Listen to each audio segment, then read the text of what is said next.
اس دور میں یہ بہت کہا جاتا ہے کہ یہ بریلی ماننے والے اور مسلک کے اعلیٰ حضرت چلنے والے یہ قرآن حدیث کے خلاف چلتے ہیں، تو کیا یہ ان کا اعتراض درست ہے یا غلط ہے؟ آپ رہنمائی فرمائیں۔ جی ماشاءاللہ، آپ نے بہت اچھا سوال کیا ہے۔ دور حاضر میں جو مسلک کے اعلیٰ حضرت کے ماننے والے ہیں اور بریلی سے نسبت رکھنے والے ہیں، ان کو یہ ظاہر کیا جاتا ہے، یہ دکھایا جاتا ہے کہ یہ حدیث اور قرآن کے برخلاف ہیں، حدیث اور قرآن پہ عمل نہیں کرتی۔ یہ اعتراض سراسر غلط ہے، کیونکہ اس کی وجہ یہ ہے، مسلک کے اعلیٰ حضرت کیا ہے؟ سب سے پہلے یہ سمجھیں، مسلک کے اعلیٰ حضرت یعنی وہ راستہ اعلیٰ حضرت کا ہے۔ اب اعلیٰ حضرت کا راستہ کیا ہے؟ تو دیکھیے، اعلیٰ حضرت کے راستے کو سمجھنے کے لیے اعلیٰ حضرت کی کتابوں کو پڑھنا ضروری ہے۔ بہت ہی معروف و مشہور سرکار اعلیٰ حضرت کی تصنیف ہے جس کا نام فتاوی رضویہ ہے۔ فتاوی رضویہ ایک ایسی کتاب ہے جو علماء دیوبند یا اور دیگر علماء نے بھی پڑھا تو وہ بھی فتاوی رضویہ جو آپ کی تصنیف ہے اس کی تعریف کرتے ہیں۔ فتاوی رضویہ میں کیا ہے؟ جو بھی یہ مسئلہ اعلیٰ حضرت نے بتایا، چھوٹے سے چھوٹا مسئلہ بتایا تو حدیث اور قرآن کی روشنی میں بتایا۔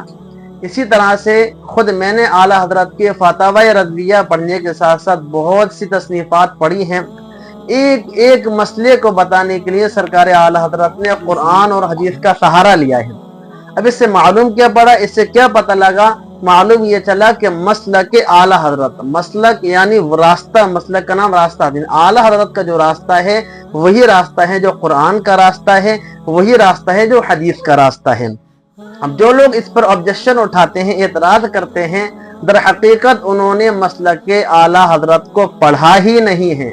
اگر وہ پڑھتے تو سمجھ لیتے کہ مسلک اعلیٰ حضرت مسلک حنفیہ امام اعظم کا ہی مسلک ہے۔ امام اعظم کا مسلک کیا ہے؟ امام اعظم کا مسلک وہی ہے جو اہل بیت کا، جو صحابہ کا، جو تابعین کا، جو حضور محمد صلی اللہ علیہ وسلم کا مسلک ہے، آپ کا طریقہ ہے، آپ کا راستہ ہے، وہی امام اعظم کا راستہ ہے۔ تو یہ تو مسلک اعلیٰ حضرت ہے، یعنی وہ جو قرآن کا راستہ ہے، جو حدیث کا راستہ ہے، وہی اعلیٰ حضرت کا راستہ ہے۔ دوسرا یعنی بریلوی جو اپنے آپ کو کہتے ہیں، تو جو بریلی سے جو نسبت لگاتے ہیں اس کی حیثیت کیا ہے؟ کس حد تک یہ درست ہے؟